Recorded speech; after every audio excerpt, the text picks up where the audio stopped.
اما بعد فاعوذ باللہ من الشیطان الرجیم بسم اللہ الرحمن الرحیم فخرج على قومه من المحراب فأوحى إليهم أن سبحوا بكرة وعشيا صدق اللہ العظیم۔ حضرات محترم، آپ حضرات درس قرآن سماعت کریں گے، اور گزشتہ درس کے اندر ہم نے آپ حضرات کے سامنے وحی کی اقسام، وحی کا معنی، وحی مطلوع اور وحی غیر مطلوع کی تعریفات آپ کے سامنے بیان کر چکے ہیں، اور یہ بتایا تھا کہ اللہ تبارک و تعالیٰ کی یہ شان نہیں ہے کہ وہ عام لوگوں سے بات کرے، یا تو وحی کے ذریعے یا پردے کے پیچھے سے یا کوئی فرشتہ بھیج کر اس سے کلام کرے۔ وحی کا معنی کیا ہے وہ بھی ہم آپ کے سامنے گزشتہ درس کے اندر بتا چکے ہیں تفصیل کے ساتھ۔ انہی میں سے ایک معنی جو ہے وہ اشارہ کرنا میں بھی ہے۔ اشارہ کرنے پر بھی وحی کا اطلاق ہوتا ہے، جیسا کہ قرآن مجید فرقان حمید کے اندر یہ بات موجود ہے۔ سورہ مریم ہے، اس کی آیت نمبر جو ہے وہ 11 ہے۔ فخرج علی قومہ من المحراب، اور جب وہ اپنے حجرے سے باہر تشریف لائے، فأوحى الیہم، تو ہم نے ان کی طرف اشارہ کیا۔ یا وحی کا جو معنی ہے وہ اشارہ کرنے کے معنی میں ہے، اور اسی طرح یہ بھی ہے کہ اللہ تبارک و تعالیٰ کوئی بات دل میں ڈال دے، جس کے القاء کے معنی میں ہے اور الہام کے معنی میں بھی ہے۔ اس کی مثال قرآن مجید فرقان حمید کے اندر یوں ملتی ہے۔ وہ کیا ہے؟ یہ سورہ نحل ہے، اور سورہ نحل کی آیت نمبر 68 ہے۔ وَأَوْحَى رَبُّكَ إِلَى النَّحْلِ أَنِ اتَّخِذِي مِنَ الْجِبَالِ بُيُوتًا وَمِنَ الشَّجَرِ مِمَّا يَعْرِشُونَ، اور تمہارے رب نے شہد کی مکھی کے دل میں یہ بات ڈال دی کہ تو اپنے گھروں کو بنا پہاڑوں کے اوپر، درختوں کے اوپر اور چھتوں کے اوپر۔ یہ کس نے بات ڈالی ہے؟ اللہ نے ڈالی ہے۔ کس کے دل میں؟ شہد کی مکھی کے دل میں بات ڈال دی ہے۔ یہاں بھی لفظ وحی آیا ہے، تو یہاں لفظ وحی کا وہ معنی نہیں ہے، یہاں معنی القاء کرنا ہے اور الہام کرنا ہے۔ اس کی مثال ہم آپ کے سامنے ایک اور بیان کر چکے ہیں۔ وہ حضرت موسیٰ علیہ السلام کی والدہ نے کے متعلق کہا تھا اوحیٰ الی ام موسیٰ ان ارضعیہ، اور ہم نے موسیٰ کی ماں کے تم الہام کیا تھا، اے موسیٰ کی ماں تو اپنے لخت جگر کو دودھ پلاتی رہے۔ حضرات محترم، اتنی گفتگو سماعت کر لینے کے بعد وحی کا اصطلاحی معنی کیا ہے اس کو بھی ذرا سمجھنا بے حد ضروری ہے۔ اللہ کے نبیوں پر، کسی نبی پر جو کلام نازل ہوتا ہے اس کو وحی کہتے ہیں اصطلاحی معنی کے اندر۔ الہام کی تعریف کیا ہے یہ بھی سمجھ لیجئے۔ علامہ تفتزانی نے شرح عقائد نصفیہ کے اندر اس بات کو یوں بیان فرمایا ہے، کہتے ہیں دل میں بطریق فیضان کسی بات کا کوئی معنی ڈال دینا کیا ہے؟ وہ الہام کہلاتا ہے۔ اب یہ بڑی اہم گفتگو ہے اور اہم مرحلے پر آئی ہے۔ اب سوال یہ پیدا ہوا کہ اس کی ضرورت کیوں پڑتی ہے؟ وحی کی ضرورت کیوں پڑتی ہے؟ ثبوت وحی کیوں، اس کی کیا ضرورت ہے؟ دیکھیے حضرات محترم، میں اور آپ ہم سب آپس میں مل جل کر رہتے ہیں، اور ہمیں زندگی گزارنے کے لیے 4 چیزوں کی اشد ضروری ہوتی ہے۔ پہلے نمبر پر خوراک، پھر کپڑے، پھر رہنے کے لیے مکان، اور پھر افزائش نسل کے لیے عورت یعنی نکاح کی ضرورت پڑتی ہے۔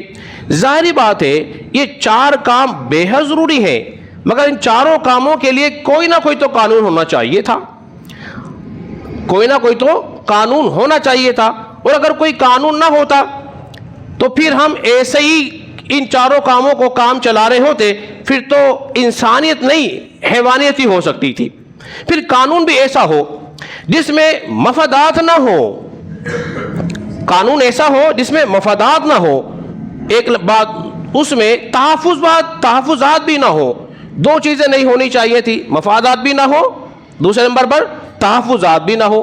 اگر کوئی انسان یہ قانون بناتا تو کہتے اس نے اپنے مفادات اس قانون میں شامل کر لیے ہیں، اور پھر اس پہ تحفظات ہو جاتے، تو لہذا قانون کسی انسان کے بنائے ہوئے کا نہیں ہے، یہ قانون جو اللہ نے ہمیں دیا ہے یہ تو اللہ کا بنایا ہوا قانون ہے۔ اس قانون میں نہ تو تحفظات ہے اور نہ مفادات ہیں، تو اللہ تبارک و تعالیٰ کسی بات کا علم کسی کو دے دے یا کسی بات کی خبر دے دے، اسی کو وحی کہتے ہیں، اس کو وحی کہتے ہیں۔ اب ایک بات اور سن لیجئے، ہر چیز کا علم جو ہے وہ عقل سے حاصل نہیں ہو سکتا، نہ حواس خمسہ سے حاصل ہو سکتا ہے، مگر چند باتوں کا علم ہمیں حواس خمسہ سے حاصل ہو سکتا ہے۔ مثال کے طور پر یہ ڈیسک ہے، میں اس کو دبا کے دیکھ سکتا ہوں، مجھے حاصل ہے، میں بتا سکتا ہوں کہ یہ سخت ہے کہ نرم ہے۔ آنکھوں سے دیکھ کے حاصل ہو سکتا ہے، ہاتھوں سے چھو کے حاصل ہو سکتا ہے، یا چکھ کے حاصل ہو سکتا ہے، سونگھ کے حاصل ہو سکتا ہے، کچھ چیزوں کا تعلق۔ پھر کچھ چیزیں عقل سے ہمیں معلوم ہو سکتی ہیں کہ اللہ تبارک و تعالیٰ کی ذات کا وجود عقل سے ثابت ہو سکتا ہے۔ اللہ تبارک و تعالیٰ کی ذات کا وجود عقل سے ثابت ہو سکتا ہے۔ اس کائنات کو دیکھ لیجئے، اس کائنات کو دیکھ کر ہمیں یہ خبر ہو جائے گی کہ اللہ تبارک و تعالیٰ کی ذات ایک دم ضرور موجود ہے۔ سورج اور چاند کی منزلوں کو دیکھ لیجئے، یہ آسمان کو ہی دیکھ لیجئے کہ بغیر ستون کے کیسے کھڑا ہوا ہے، تو یہ بات ہمیں عقل سے معلوم ہوئی ہے کہ کوئی ذات ضرور بولیے موجود ہے۔ اسی طرح جزا اور سزا بھی عقل سے معلوم ہو سکتی ہے۔ انسانی عقل کہتی ہے اگر اچھے کام کیے تو اس کی جزا ہے، اور اگر برے کام کیے تو اس کی سزا ہے۔ برے کام کی سزا، اچھے کام کی جزا۔ تو جزا اور سزا عقل کا، اللہ تبارک و تعالیٰ کی ذات کا وجود عقل سے حاصل ہو سکتا ہے، مگر جمیع احکام عقل سے ثابت بولیے نہیں ہو سکتے، اس کا علم بھی عقل سے نہیں ہو سکتا۔ تو ظاہر بات ہے اس کی ضرورت تھی کہ کوئی ایسا علم ہوتا، کسی کے ذریعے خبر دی جاتی تاکہ جمیع احکام کی ہمیں خبر ہو جاتی۔ اسی کا نام وحی کہلاتا ہے۔ حضرات محترم، ایک اہم سوال اور وہ یہ ہے کہ وحی کی کیوں ضرورت پڑی اور ثبوت نبوت کے لیے وحی کی ضرورت ہے۔ جو شخص نبی ہونے کا دعویٰ کرے گا اس کے لیے وحی کی ضرورت ہے، ٹھیک ہے۔ اگر وحی کی ضرورت نہ ہوتی، وحی کی ضرورت نہیں ہوتی، یا نہیں کسی کے نبوت کی ضرورت نہ ہوتی، معذرت کے ساتھ نبوت کی ضرورت نہیں ہوتی، ہاں آدمی کہتا مجھ پہ وحی آئی ہے، پھر کیا کرتا معلوم ہے؟ کسی کو قتل کر دیتا، نبوت کو بیچ میں سے نکال دے اور فقط وحی لے لے۔ تو ہر آدمی کہتا مجھے پہ وحی آئی ہے، اس کو قتل کر دو، اس کے مال پہ قبضہ کر لو۔ تو بتائیے کیا ہوتا؟ نظام سارا درہم برہم ہو جاتا۔ تو اب جو یہ دعویٰ کرتا ہے کہ میں اللہ کا نبی ہوں تو مجھ پر وحی آئی ہے، تو اس کے ثبوت کے لیے معجزہ پیش کرے گا۔